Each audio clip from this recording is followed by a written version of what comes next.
तो वहीं जम्मू कश्मीर से खबर है, जहां पर परिसीमन आयोग की रिपोर्ट के तहत अब मतदाताओं की संख्या में 20 से 25 लाख की बढ़ोतरी संभव है।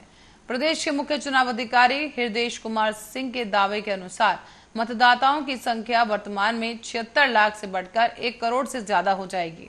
चुनाव विभाग की तरफ से इस सिलसिले में मतदाता सूचियों में विशेष सारांश संशोधन का काम 15 सितंबर से शुरू होगा और निर्वाचन भवन जम्मू में पत्रकार वार्ता के दौरान हृदय ने कहा है कि जम्मू कश्मीर में 5 अगस्त 2019 को अनुच्छेद 370 की समाप्ति और फिर राज्य का पुनर्गठन कर दिया गया और पुनर्गठन कर 2 केंद्र शासित प्रदेशों में विभाजित करने और परिसीमन आयोग के कार्य के चलते मतदाता सूचियों का विशेष सारांश संशोधन का काम नहीं हो पाया।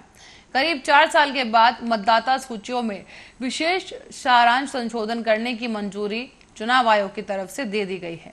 ऐसे में अब बड़ी संख्या में नए मतदाता बनेंगे और जम्मू कश्मीर में रह रहे गैर स्थानीय लोग भी मतदाता सूची में अपना नाम दर्ज करवा सकेंगे।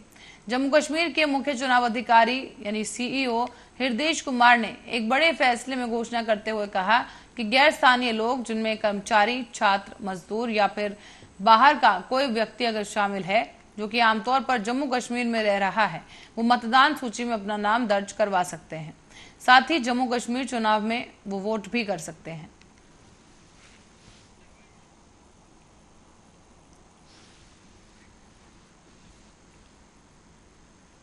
और खबरों में आगे बढ़ेंगे, रुक करते हैं अगली खबर की ओर। मंगलपुर थाना क्षेत्र के जैतीपुर गांव में देर शाम को खेत की ओर गई एक किशोरी की हत्या कर दी गई। किशोरी का शव हत्या कर बाजरे के खेत में फेंक दिया गया और सुबह जब ग्रामीणों ने शव को खेत में पड़ा देखा तो परिजनों को सूचना दी गई। शव की जानकारी मिलते ही इलाके में हड़कंप मच गया। साथ ही सूचना पर पहुंची पुलिस ने इस मामले की जांच पड़ताल शुरू कर दी है। दरअसल मंगलपुरी के जैतपुर गांव में मामा के यहां पर ये युवती रह रही थी और गांव के बाहर बाजरे के खेत में इस युवती का शव मिला है। जानकारी पर गांव में हड़कंप मच गया, जबकि जनपद की पुलिस अधीक्षक सुनीति ने बताया है कि युवती का शव पड़ा होने की जानकारी मिली और अब इस मामले में जांच की जा रही है। हम शादी करने आए थे 8 बजे रात को, फिर इसमें शादी करके ये बोली कि हम टट्टी जा रहे हैं और आटा रख दिया, बोले हम बाद में उड़ा देंगे कि, और हम अपना गई दूध उठाया और चले गए घर। फिर इसके बाद थोड़ी देर बाद हमने यहाँ देखने आए, बुलाया भी, हाँ जी, हमने फिर माया तो उन्होंने ही ना आई। तो जब उन्हें है ना आई तो हमने फिर माया, फिर तो हमारी बहन आई यहाँ देखने लिए, रुकते हैं रात ढूंढते रहे 12 बजे रात तक। किसी से कोई रंजिश चलती है, किसी पर कोई शक आपको? रंजिश चलती तो क्या उनके पर शक करना चाहिए। देखिए ऐसा है, ये सुबह 9-10 बजे के आसपास की सूचना थाने पर आई थी। गांव है जैतीपुर, हमारे यहाँ झुंझट चौकी और थाना मंगलपुर पड़ता है, जहाँ एक 18 वर्षीय लड़की है जो यहीं गांव में अपने मामा के यहाँ रहती थी। वो रात से घर पे नहीं थी, घर वालों ने थोड़ा ढूंढा होगा। सुबह जब दोबारा ढूंढने का प्रयास किया तो खेतों में उसकी डेड बॉडी मिली। इसी क्रम में उन्होंने सूचना पुलिस से शेयर की थी। सब आला अधिकारी, हमारी फॉरेंसिक टीम, डॉग स्क्वाड सब मौके पर है और जो अग्रिम विधिक कार्य। और अखिल भारतीय समता फाउंडेशन के जरिए जालौर मटका कांड में 8 साल के छात्र इंद्र कुमार की हत्या के विरोध में हंगामा तेज कर दिया गया है।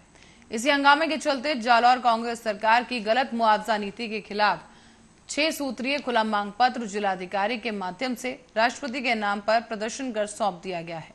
प्रदर्शन खुला मांग पत्र के दौरान प्रदर्शनकारी राजकीय छात्रावास स्थित धरना प्रदर्शन स्थल से पैदल मार्च के रूप में जातिवाद, भेदभाव, ऊंच नीच, गहलोत सरकार के खिलाफ नारेबाजी करते हुए कलेक्ट्रेट पहुंचे और कलेक्ट्रेट पहुंचकर प्रदर्शन में उपस्थित रमेश सैनी, अध्यक्ष लोकतंत्र सुरक्षा पार्टी और नेत्रपाल ब्रजवासी समेत अजय सुनवाल, राजेंद्र निमेश और सज्जन क्रांति लेखक ने संयुक्त रूप से हिस्सा लिया और राजस्थान जालौर की घटना को भारत के भविष्य की घटना बताकर उसकी निंदा की है। इस घटना को हिंदू समाज के चेहरे पर एक कलंक बताया गया। आज हमने अखिल भारतीय समता फाउंडेशन के तत्वाधान में और राजस्थान में एक जातीय मानसिकता से ग्रसित अध्यापक द्वारा उसकी पीट कर जो हत्या कर दी गई उस घटना के विरोध में और देश में आए दिन हो रहे जातिवाद से प्रेरित जानलेवा हमले, बलात्कार, अपहरण और राजस्थान सरकार के द्वारा किए गए घिनौने मुआवजे की घोषणा के खिलाफ हम लोग यहाँ पर पधारे हैं और हमने इसका विरोध किया है। हम जातिवाद, भेदभाव, ऊंच नीच इस भारत और एनटीपीसी की रिहिंद सेशन में कार्यकारी निदेशक रिहिंद और मीडिया प्रतिनिधियों के साथ संपन्न हुई एक प्रेस वार्ता। इस आयोजन में बतौर मुख्य अतिथि महाप्रबंधक रिहिंद देवव्रत पाल ने मीडिया प्रतिनिधियों के द्वारा पूछे गए सवालों का जवाब दिया और कहा है कि विषम से विषम परिस्थिति में हमारे कर्मचारी और अधिकारी हर चुनौती को स्वीकार करने में सक्षम हैं। और साथ ही उन्होंने कहा कि आसपास के ग्रामीण क्षेत्रों के लिए विकास के लिए हमारे द्वारा हर प्रयास किया जा रहा है। हमारे आसपास के निवास करने वाले लोग हर तरह से परिपूर्ण रहें। और मुख्य महाप्रबंधक देवव्रत पाल ने यह भी बताया कि ये स्टेशन 500 मेगावाट से शुरू होकर आज 3000 मेगावाट उत्पादन की क्षमता वाला स्टेशन बन गया है। इसके अतिरिक्त 20 मेगावाट सौर ऊर्जा का कार्य निर्माणाधीन है। और इस अवसर पर सोनभद्र जिले के मीडिया प्रतिनिधियों के साथ आसपास के क्षेत्रों में भी सभी मीडिया प्रतिनिधि उपस्थित रहे और अहम चर्चा की गई।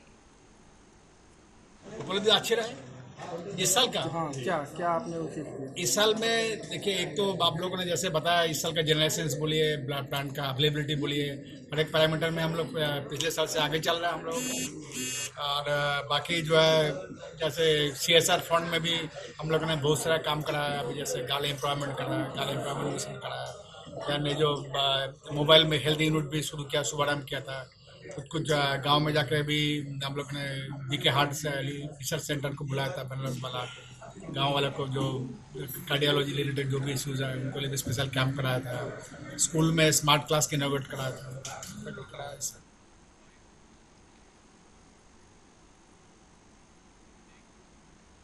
ऐसी खबर के साथ ही फिलहाल के लिए बुलेटिन में इतना ही। आप बने रहे हमारे साथ, देखते रहे RN न्यूज।